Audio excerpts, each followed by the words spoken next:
Para el ejército boliviano siempre representó una victoria, porque fue la victoria sobre una invasión de un grupo de extranjeros, invasión armada que pretendía imponer un modelo castrista en el país.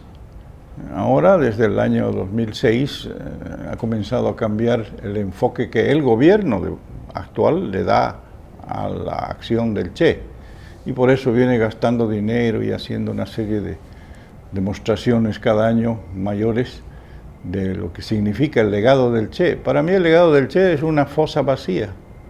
Eso es todo lo que ha quedado del Che en Bolivia después de 50 años, ¿no es cierto?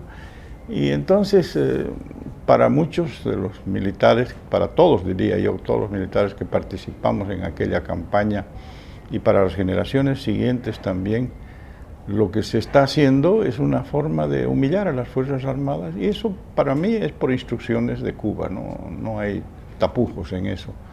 Son instrucciones del gobierno de Cuba que desde el primer momento ha manejado muchas de las cosas acá en el país desde el año 2006. Venía de una serie de contrastes la guerrilla, ya reducida a 17 hombres, cuando empezamos a operar nosotros con el batallón manchego.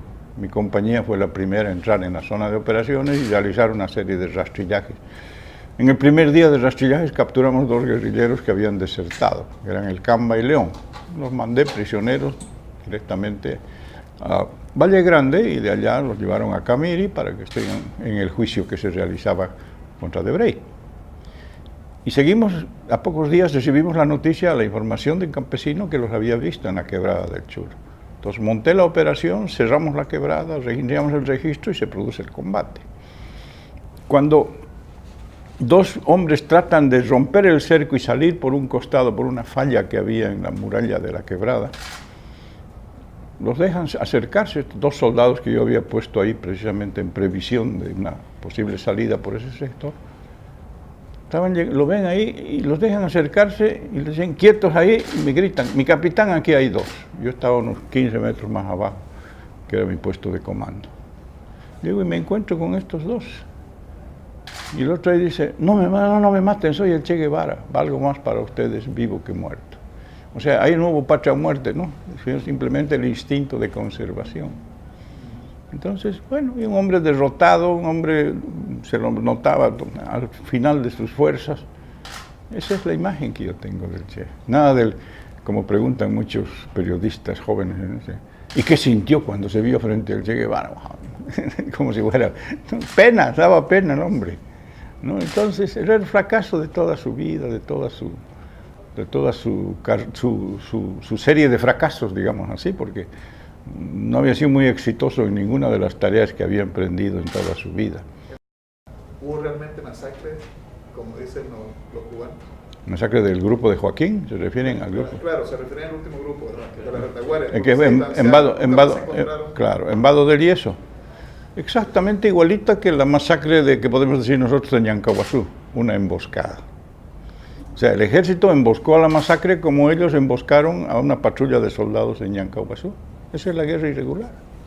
¿Qué les decían? ¿Qué querían que les digan? ¿Que les intimen rendición o que les pidan qué? Entonces, era a dar de baja. Y fue una emboscada exitosa que el capitán Mario Vargas Salinas realizó. Ahora, hay una cosa que a mí me tiene, claro, es decir, todos sabemos, todos conocemos que el mito ha sido construido, ¿no es cierto? Porque de todo lo que se habla de él, nunca hizo nada bien.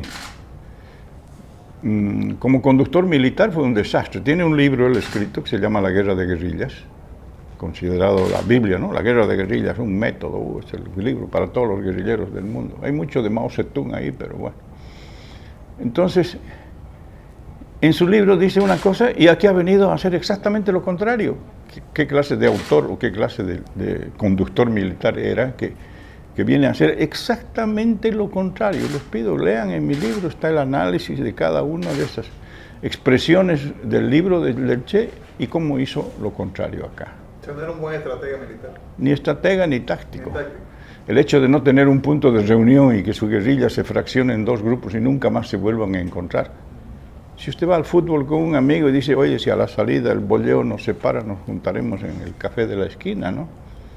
A la patrulla militar de 3 soldados se le dice, en caso de ser dispersados, deben marcar un punto de reunión.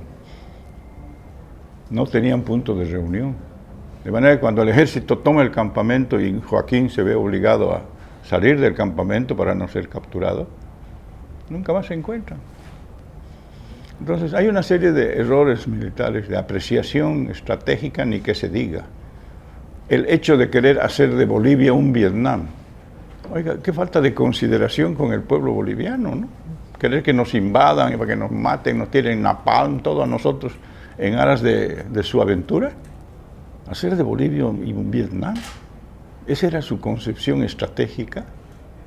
Y los bolivianos no teníamos derecho a opinar sobre eso. Vietnam estaba peleando por su independencia y lo hizo muy bien. Nosotros éramos independientes acá. ¿Acaso estaban las tropas americanas acá en Bolivia? ¿Qué cosa? No era como Cuba donde estaban las tropas soviéticas, ¿no es cierto? Entonces, querer hacer un Vietnam en Bolivia, háganme el favor, y nosotros no tenemos derecho a opinar sobre eso y a defender nuestro territorio.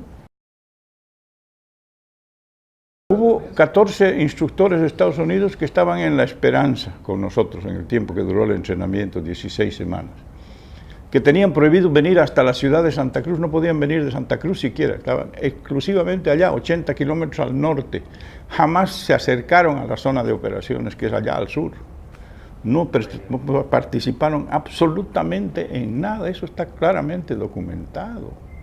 Y que la CIA, ¿quién? ¿Acaso tenía algún agente la CIA entre los campesinos? ¿Tenía acceso a alguien la CIA entre los campesinos? Nada. Fue un esfuerzo propio de los bolivianos. Al Che lo mandaron aquí a Bolivia para librarse de él. Eso es evidente. El mismísimo Castro.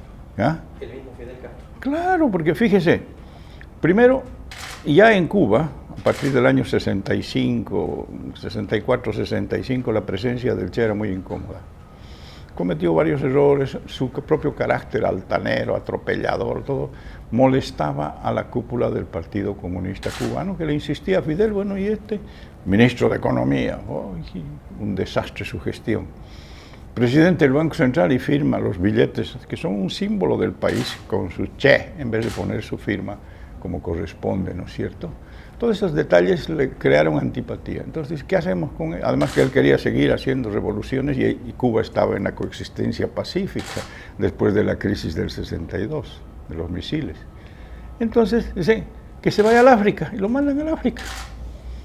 Lo mandan al África y está ahí en la República Democrática del Congo ayudando a Laurent Kabila y no hace nada, no puede nada, matan a muchos rebeldes de enemigos, fusilaban nomás tranquilamente allá al que no estaba de acuerdo con ellos, en fin. Llega un momento en que dice, esto no sirve para nada, me voy, y escribe un librito que se llama Historia de un fracaso. Él mismo admite que fue un fracaso.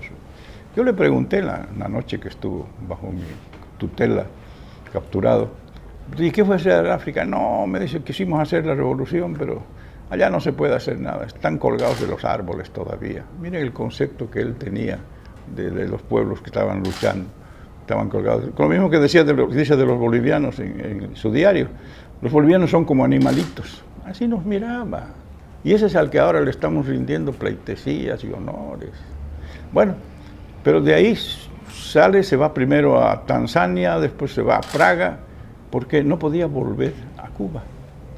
Fidel le hizo la jugada maestra ahí, cuando estaba en África, publicó su carta de despedida, ¿no? Donde decía, renuncio a mi ciudadanía cubana, a mi grado de comandante del ejército revolucionario, a todo renunciaba, porque otros pueblos reclamaban sus servicios, no sé qué, se fue. Entonces no podía volver a Cuba. Como que no vuelve a Cuba públicamente, sino después de mucho insistir, vuelve clandestinamente, y ahí lo empaquetan y lo mandan a Bolivia. Y el día que llega, él viene por avión, San Pablo, Santa Cruz, Cochabamba, La Paz. En La Paz lo reciben, se reúne con alguna gente. Había un cubano ahí, representante, que era el que coordinaba todo. Al día siguiente lo despachan en un jeep directo hasta Yancahuazú, hasta la casa de Calamina. Y el cubano, el enlace que debían tener, se va, desaparece. Ay, pregúntenle a Loyola Guzmán, se desapareció. Ayer, anteayer publicaron una nota de Loyola donde dice Iván desapareció, se fue. Rompieron todo lazo con él, nunca más tuvieron noticias de Cuba, nunca más los apoyó, nunca más les dijo nada. Le mandaban mensajes por Radio Habana, que es una maravilla, ¿no? Esos códigos, mensajes cifrados que mandaba y que los descifró el Che y los teníamos ahí cuando lo capturamos. En uno que decía que había 60 combatientes que se estaban preparando en Praga para venir. Se alimentaban. Les contaban otro pasaje ahí cuando dice, leyeron un mensaje del Che en una reunión de la Tricontinental. ¡Ah, qué maravilla de la telepatía! Dice, ¿qué mensaje había mandado él? Pero leyeron su mensaje, imagínense. Es puro blef todo. O sea, hay un mito, se construyó un mito. Entonces, con su muerte, por su forma de muerte probablemente, aunque en esa época también hay que ponerse un poco a tono, en los años 60 los fusilamientos eran cosas de todos los días. El Che mismo había fusilado más de 400 personas en la fortaleza de la Cabaña, eso está documentado, sin juicio, sin nada, ¿no es cierto? Y en el África fusiló también a varios. Entonces, el fusilamiento para los guerrilleros era normal porque no estaban protegidos por la Convención de Ginebra para prisioneros de guerra. Después recién se ha incorporado eso, después de la guerra de Vietnam, en esa época.